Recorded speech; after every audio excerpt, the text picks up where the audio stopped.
because everything I teach you, I do. When I do this exercise, it has allowed me to really go back to where this originated, this belief, this limiting belief that is triggering my anger, my shame, my guilt. And then I get to listen to her. And then I get to see things from a different perspective. And I get to have compassion over myself now and then. Because now I know that this is why I'm reacting to this emotion. No wonder, of course, I'm going to feel angry because I am acting like a child because it is triggering my wounded inner child. Oh, okay. So what would she say if with all this information, what do I want to do now? How do I want to proceed? What decision do I want to make now?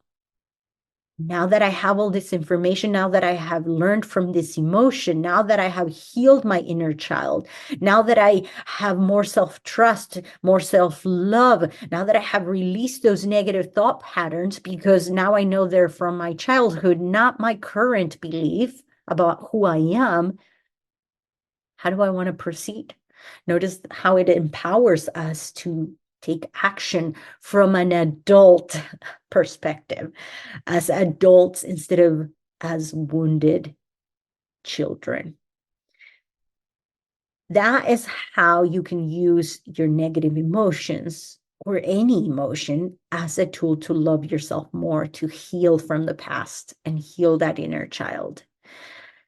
Because I believe that we have to have those negative emotions. Those negative emotions are shadows. And if you don't have any shadows, if you say, oh, I don't feel any negative emotions, and if I do, I push them away, or I just replace them with positive. I've heard this before from so many people. Oh, yeah, when I feel this anger come up, I just go into thankfulness. You're missing out the whole point of this emotion. You're missing the whole point of learning what that emotion has to teach you, because all emotions are there to teach us something. If you are not standing in your shadow, if you can't see your shadow, it means you're not standing in your light. I got that quote from someone, can't remember, but I loved it because it points out the importance of having both negative and positive emotions in our lives. We can't have one without the other. The next point I wanted to share about emotions is how to use them to connect with our spouses. I used to think that if I was feeling a negative emotion, I needed to process it on my own, because if I put it on the table, if I showed my husband my negative side, it would ruin the relationship. It would get rid of the lovey-dovey feelings, and it would just it'll just ruin our communication if I showed my anger or my frustration towards him. So I learned to coach myself through all my emotions. And yeah, this is what happens when you learn coaching tools. You can coach yourself to believe and think and do anything you want. And it has a downside. Yes, I'm a coach and I'm telling you that coaching has a downside. The downside is that you can coach your way out of connecting with other people. You can coach your way out of allowing all these emotions to teach you a very valuable lesson, and allow you to be vulnerable in front of your spouse. One thing that I've learned is to just speak up and say how I feel when I'm feeling it. And let me tell you that what that has resulted in is in my spouse being able to comfort me more, which, I mean, who doesn't want that? We all want our spouses to be like, oh my gosh, I'm so sorry you feel that way. Ah, I totally understand it. Wow, that's what we want, right? We want that emotional connection. But in order to have that emotional connection that we so desperately need, we must be willing to share both the beautiful and the challenging emotions in our lives, but only if we are willing to embrace being vulnerable with them. And being able to handle and manage the vulnerability hangover that follows after. The vulnerability hangover, that's a tongue twister, is what happens after you open up and people have a reaction to your vulnerability, and then you want to just run away.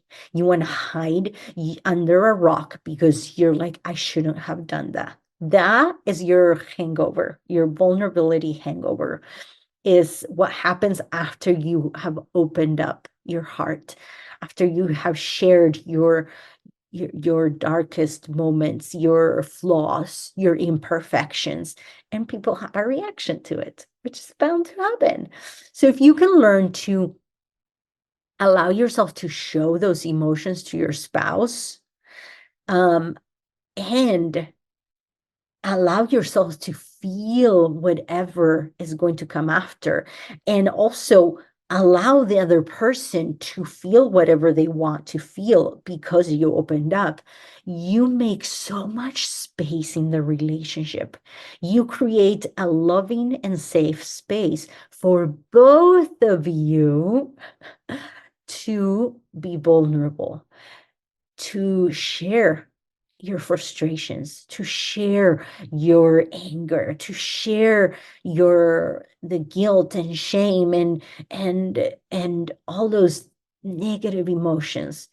But it has to start with you. Yep.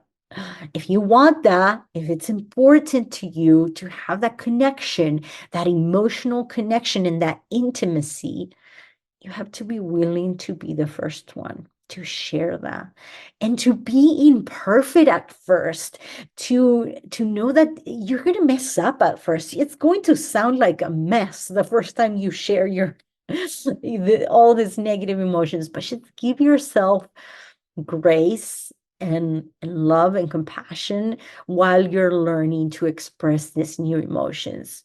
Um, Something that has helped me is to let my husband know first and foremost, like, hey, I am feeling really angry right now, and I'm gonna share with you what I want to share, but okay, just don't say anything. Let me say it. Let me just get it out. And and the only reason why I'm doing it is so I can connect, so I can let you inside my little world, so you can know what I'm going through. That's it. Not so we can change the other person, not so I can manipulate him with my emotions so he'll change, but just so we can create that space. It has been amazing, let me tell you. And when you connect emotionally, what does that do? Yes, it creates better sex. I mean, so you're welcome. You're welcome. Go use this tool and then tell me how it turned out for you. It really does, because that's how we connect. Emotionally, that's if we are connected emotionally with our partners, then we enjoy sex better. So you're welcome. The next thing I wanted to talk about was how to use all those negative emotions to support yourself. And how can you support yourself during those negative emotions? Because they're going to happen. You're going to feel angry, frustrated, or annoyed, maybe within the next hour, uh, the next day, the next week, the next month. You're going to feel those emotions. So I'm going to give you 4 quick ways to support yourself during this emotions while your emotions are raw and high. Okay, because I don't want you to replace them.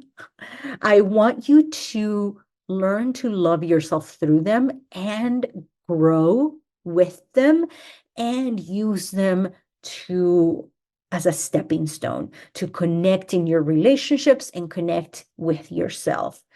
Um, so quick four little things that you can do are first, have compassion for yourself as you're having these emotions, as you're being triggered, activated, when you're feeling this way, when circumstances change because of what people said or did, and inevitably they affect you. Understand and value this emotion. Acknowledge that this is bound to happen. This is part of life. You feeling these negative emotions is part of God's plan. Remember that you're either going through this storm, you're either going through this dark moment, or you're going to be heading right into one. It's inevitably going to happen. So might as well treat yourself with love, kindness, and understanding as you're going through these emotions, as these emotions are coming up, and you're doing the inner child healing. Just have self-compassion. Just that's the first thing. Oh, yes, I'm feeling this big emotion. Oh, yeah, this is so intense. Like it's just, yeah, I like it's just, and even hugging yourself, that is just, you're safe. You're safe to feel this emotion. That alone can have such a big impact in your life.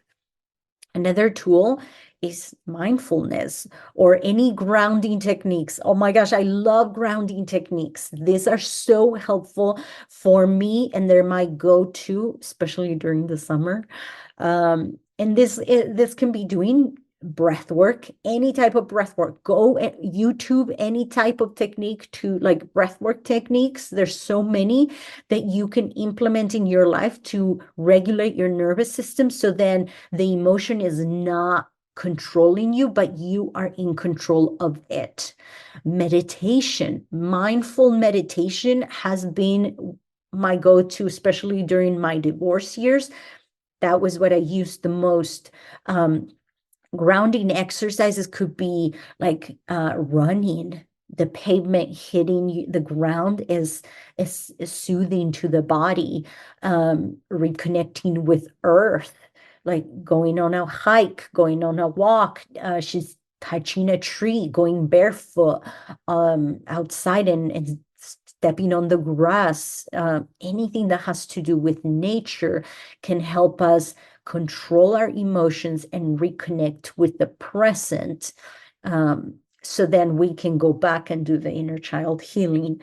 The next technique, the next tool is that can help you is having healthy coping techniques. And this is finding things that will recharge you, because I know that these big emotions can be heavy and can take a toll on our emotional buckets, right? So find things that you can do to recharge you after you had this big surge of emotions. This could be exercising. For me, it's CrossFit. If you've been listening to my podcast, you know how much I rave about CrossFit, because that is how I recharge, how I dump my emotions and how I recharge my emotions. So this is one of the things that I use. It could be dancing. I mean, that is another thing that I love, maybe because I'm a Latina. And so dancing is something that I do. It could be singing, laughing, put something funny. Like, what are some things that recharge your emotions, your energy? What can you do that can recharge you? The next one is seeking professional support. I want you to realize the value that you can get from coaching, from going to therapy, from having a brain on top of your brain, from having the wisdom, the resiliency, the knowledge, the love from someone else